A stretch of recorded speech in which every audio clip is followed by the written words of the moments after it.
Hi guys, Heather with Easy Peasy Lemon Squeezy. Today we're going to be making meatball subs, but you're going to have my little twist on it. So first of all, I start with a recipe called Meatball Nirvana that I found online. I'll put the link to it in the comments so that you have the exact recipe, but you're going to go through it with me. So we're going to start out with some ground beef. My local grocery store, Costa's Supermarket, had a huge meat sale, and I got like big quantities of ground beef for like $2.99 a pound, which is crazy. So I bought a whole bunch of it, packaged it up, and put it in the freezer, and then I just take it out as I need it. So I'm going to double my recipe because I need some leftovers for lunch, and also I never know how much my teenage son is going to eat. He might eat one meatball sandwich, he might eat three, who knows. He has a track meet today. He's usually starving when he gets home, so I'm going to double the recipe and hope that he's hungry. So I have my ground beef in the bowl. The next thing in the recipe calls for a small onion that's chopped. So once again, I'm using my handy dandy little chopper here that I got on Amazon. I got it on sale for like maybe 15 bucks tops.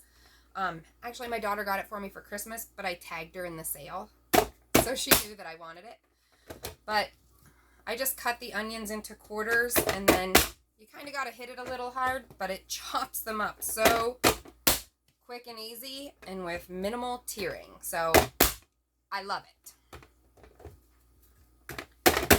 Usually Tucker does this part for me, but he's busy. So I'm just going to do it myself today. I will say the little grates that chop are super sharp. So try really hard not to touch them. Especially when you're cutting onions, because then it burns when you get onion juice in your cup. Oops, there went a measuring cup. Whoops. Then we just dump the onions in there. It says 1 small onion for 1 pound of ground beef. I feel that's a little onion heavy, but I did do 1 whole onion for 2 pounds of ground beef. It was a little bigger than a small onion. I still feel like that's kind of a lot, but we're going to roll with it because they'll cook down. Let me grab that measuring cup that I dropped.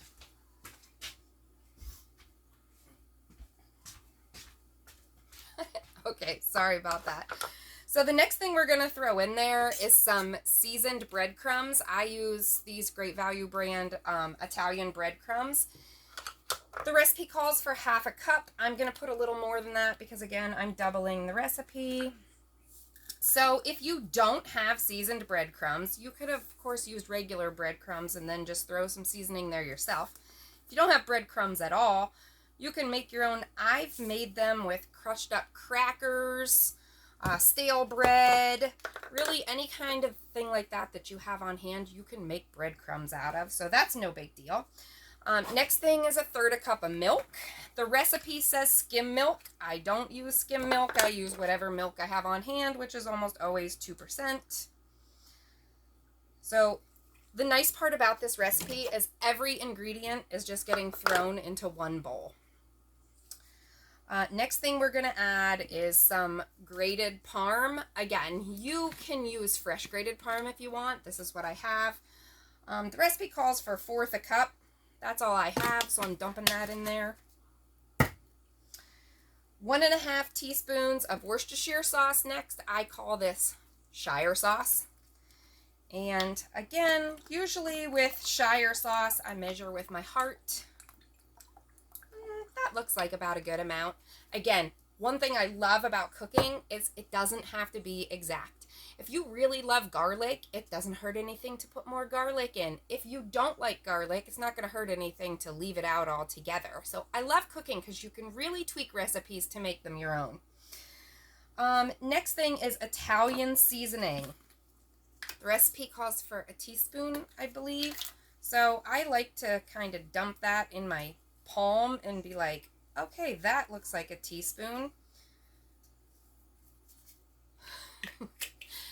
Again, measure with your heart. Or if you like to be exact, then follow the recipe exactly as it's written. You can do that too. A little red pepper flakes. I think the recipe's maybe 1/2 teaspoon. I don't put that much in because I have littles. Well, I have one little, and he doesn't like hot stuff. So I kind of just add It doesn't come out very fast, so it seems like I'm putting a lot in, but I'm not. I maybe put in like 1/4 of a teaspoon or so just to give it some flavor.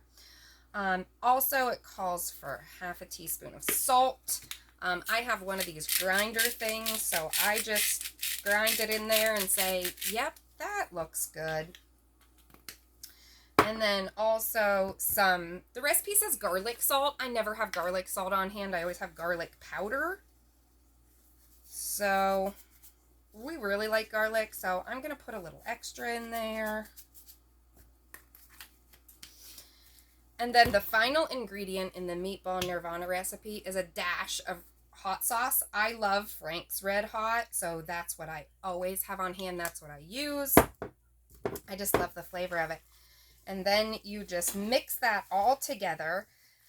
I mean, you could try to mix it with a spoon if you wanted, but I find that very difficult. I like to just dig in there with my hands, get it all mixed up.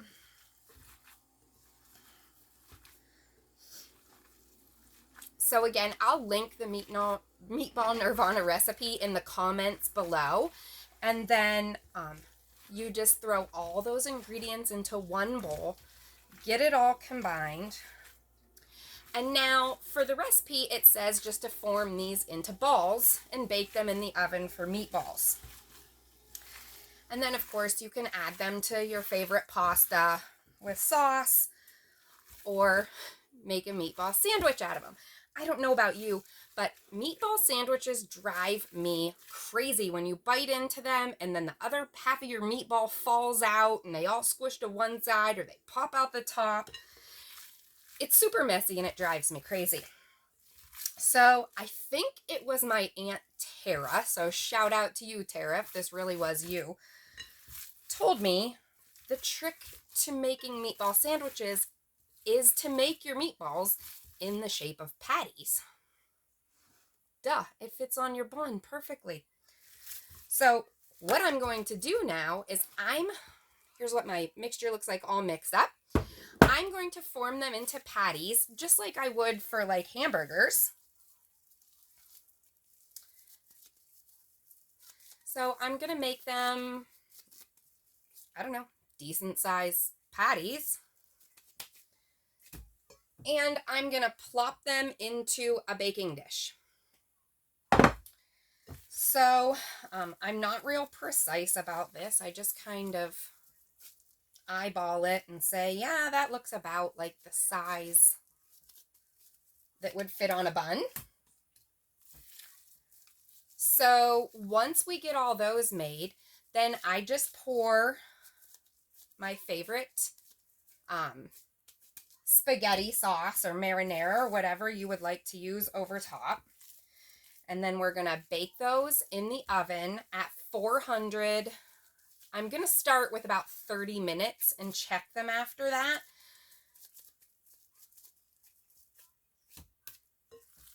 So I have quite a bit more that's going to fit in my pan. So I might have to cook these in 2 batches, in 2 separate pans.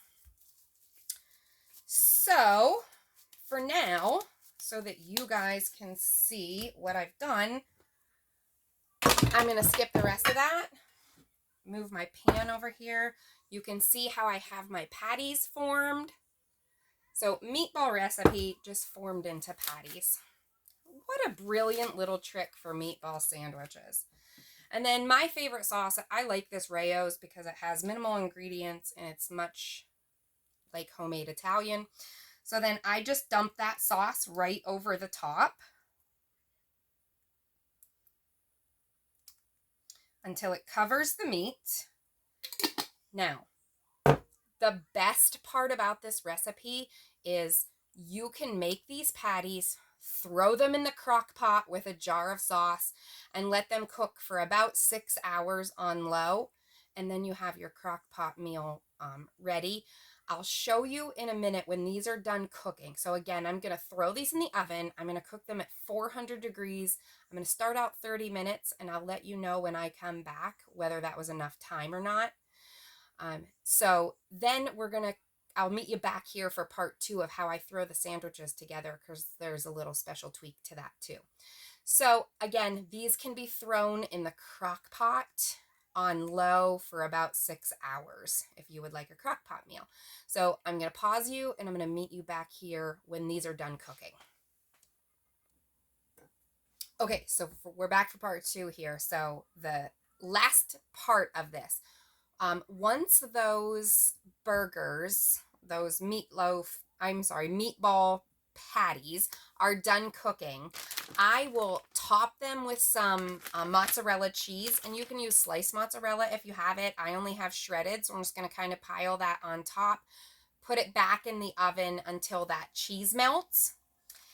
And now normally I would take some buns, cut them in half, and then I butter and garlic the inside of the buns and toast those, but in true Heather fashion. I just went to grab the buns and they are completely covered in mold. I didn't use them on time.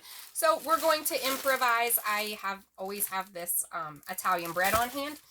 So we're going to improvise, jeepers, and make our sandwiches on bread. So what I did was I took some butter and I mixed some garlic in there. Mine's fresh garlic that I have out of my garden, but you could also use garlic salt or garlic powder if that's all you have. I just mixed that right in with the butter, and then I buttered my Italian bread that I have here, and then I'm just going to top that with a little sprinkle of Italian seasoning. And then I'm going to pop those in the air fryer until they toast up. So I just want them to be a light golden brown and get a little bit crispy because, again, you guys know I like that crunch. So once these are done in the air fryer, nice and crispy, and my meatball patties have cooked nicely and I've topped them with cheese, then we're all ready to assemble them and make a meatball sandwich. That's going to be so much easier to eat, and it's so delicious. And then with that, I'm going to pair some garlic fried green beans. So I will be back once this is all finished to show you what the final product looks like. Okay, so for my side dish, I just made garlic fried green beans. So once again, I just used a steamer bag, cooked it according to package directions in the microwave for 6 minutes. And then I tossed in a frying pan the extra garlic mixed with butter that I had from my bread, and just threw those cooked green beans in there and sauteed them a little bit until they got seasoned up. So here is the finished product. You can see that once the burgers were done, and 30 minutes was about the perfect time for this size of patty. If your patties are a little smaller, you could probably get away with like 25 minutes. But you see my garlic bread here. My air fryer doesn't make it brown, but it is crispy.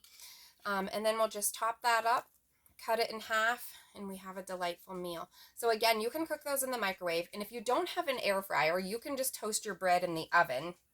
That's no problem.